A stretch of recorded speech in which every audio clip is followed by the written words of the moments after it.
오늘 우리에게 주시는 하나님 말씀은 요한복음 18장 35절과 36절 말씀입니다.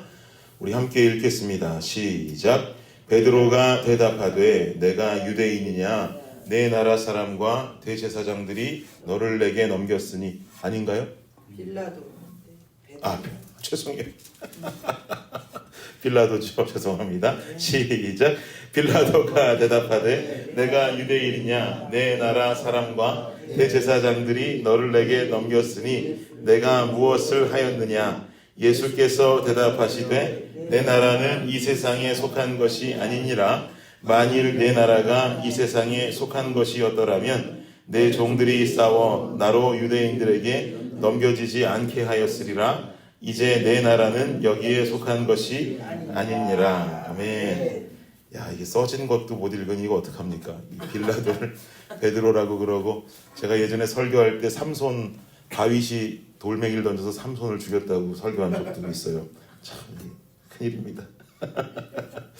예수님은 현재 빌라도 법정 앞에 서 계십니다. 예수님의 마지막 순간이 다가오고 있는 것을 우리는 알 수 있죠. 예수님을 빌라도 법정에 세운 장본인들은 다름 아닌 산헤드린 공회원들이 그 주범들이었습니다. 산헤드린 공회라고 하는 곳은 유대인들의 최고 법정기관을 말합니다. 보통 70명 정도의 종교 지도자들로 구성되어져 있는 공회인데요. 이 공회는 대부분이 사두개파 그리고 바리새파 사람들로 주를 이루었던 공회가 됩니다. 그러니 당연히 이 사람들은 예수님 반대쪽 세력에 서 있던 사람들이 확실할 것이고, 어떻게든 예수님을 죽여야만이 인기 있게 치고 올라오는 예수님의 어떤 그림자들을 잠재울 수 있고, 또한 본인들의 실리 또한 챙길 수가 있게 되기 때문에 예수님을 죽이고자 하는 마음으로 이 마음을 합하고 있는 것이죠. 그럼 지금 이 산헤드린 공회는 자기들끼리 법을 집행해서 예수님을 그냥 사형 집행하면 될 것인데, 뭐 하려고 굳이 빌라도라고 하는 총독 앞에까지 예수님을 이끌고 나와서 그 있지도 않은 죄들을 고발하고 있는 것인가? 빌라도라고 하는 사람은 로마 제국이 파견했던 총독이고요. 당연히 로마 사람이었습니다. 당시 산헤드린 공회라는 곳은 자신들이 어떠한 판결을 가지고 유대인들을 향해서 벌금형을 처한다든지, 태형이라고 그러죠. 이렇게 때리는 어떤 이런 형벌을 처한다든지 하는 경찰권을 행사할 수 있는 권력이 산헤드린 공회에는 있었어요. 그러나 이들이 가지고 있지 않은 오직 한 가지 권한이 있었는데, 그게 뭐냐? 이들은 본인들 스스로 사형을 집행할 수는 없었어요. 산헤드린 공회에서 집행할 수 없는 건 사형권이었단 말이죠. 그러니까 결국 예수라고 하는 자를 법적으로 사형시키기 위해서는 로마법에 의거해서 사형 언도를 받아야지만이 사형 집행이 가능한 상황이 되었던 거죠.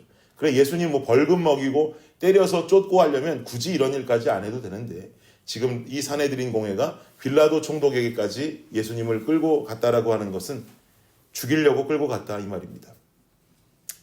그래서 온갖 죄명을 예수님께 뒤집어 씌운 채로 이 공회원들은 예수님을 빌라도 앞으로 데리고 나와 고발하고 있는 거죠. 그럼 과연 이 사람들이 예수님을 죽이기 위해서 뒤집어 씌우고 있는 죄목들은 무엇일까? 제가 누가복음 말씀 한 구절 읽어드릴게요. 23장 2절인데요. 고발하여 이르되 우리가 이 사람을 보매 우리 백성을 미혹하고 가이사에게 세금 바치는 것을 금하며 자칭 왕 그리스도라 하더이다 하니.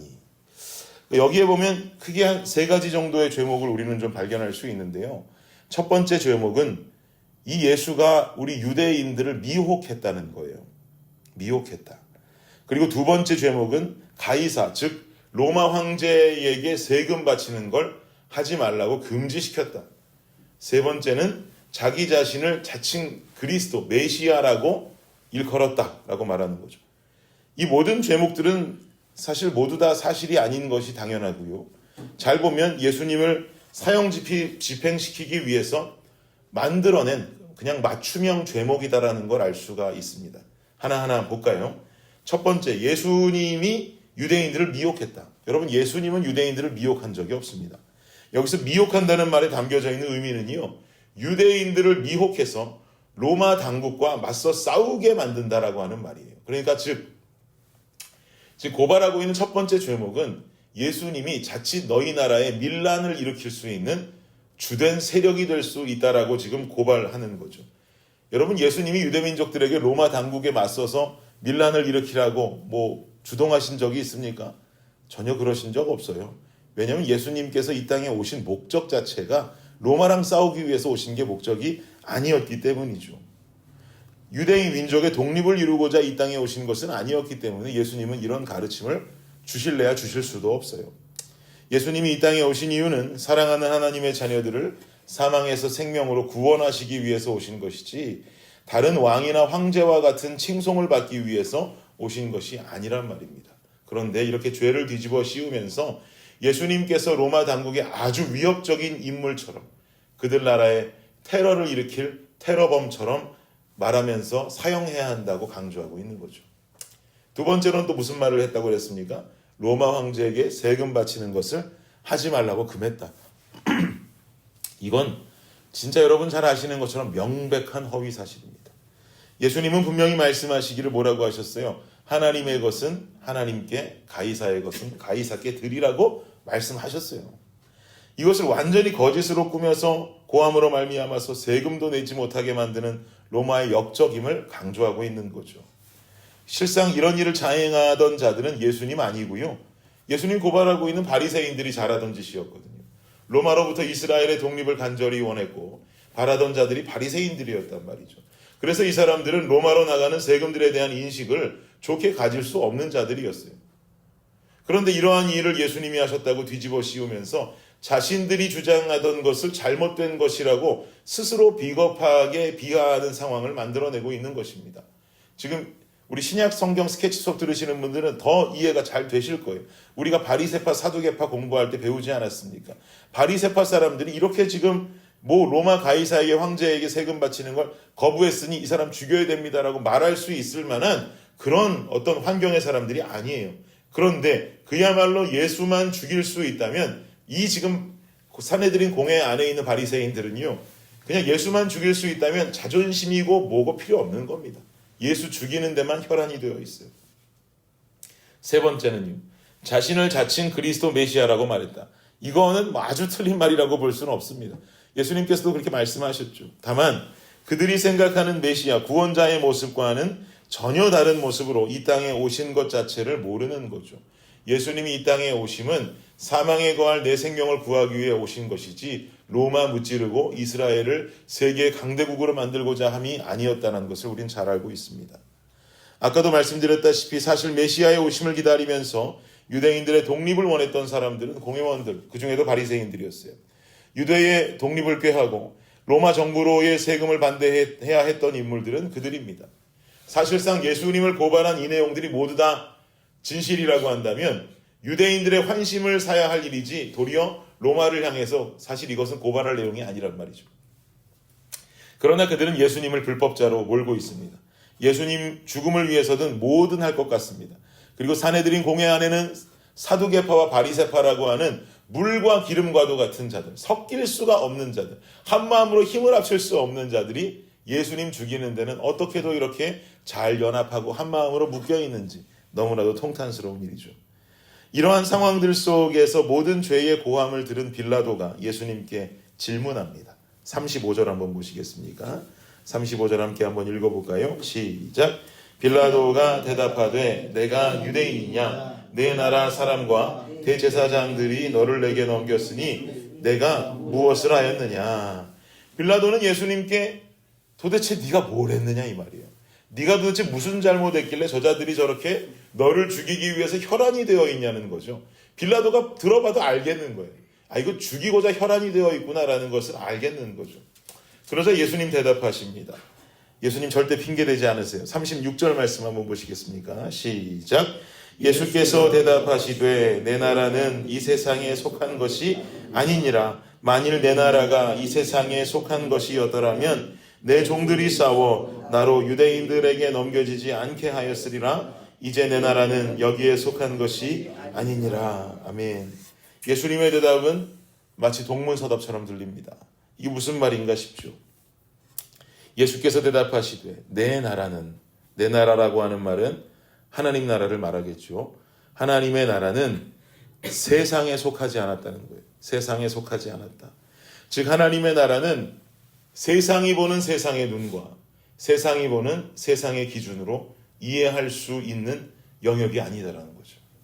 만약 하나님 나라가 그런 곳이었더라면 세상 사람들이 모두 이해할 수 있도록 내 종들이 싸움으로 승리케 되는 이 세상의 원리대로 이 문제를 마무리 질 수 있었겠지만 하나님의 나라는 이 세상에 속한 것이 아니기 때문에 세상의 방법대로 일을 진행할 수가 없다라고 주님은 이야기하는 겁니다.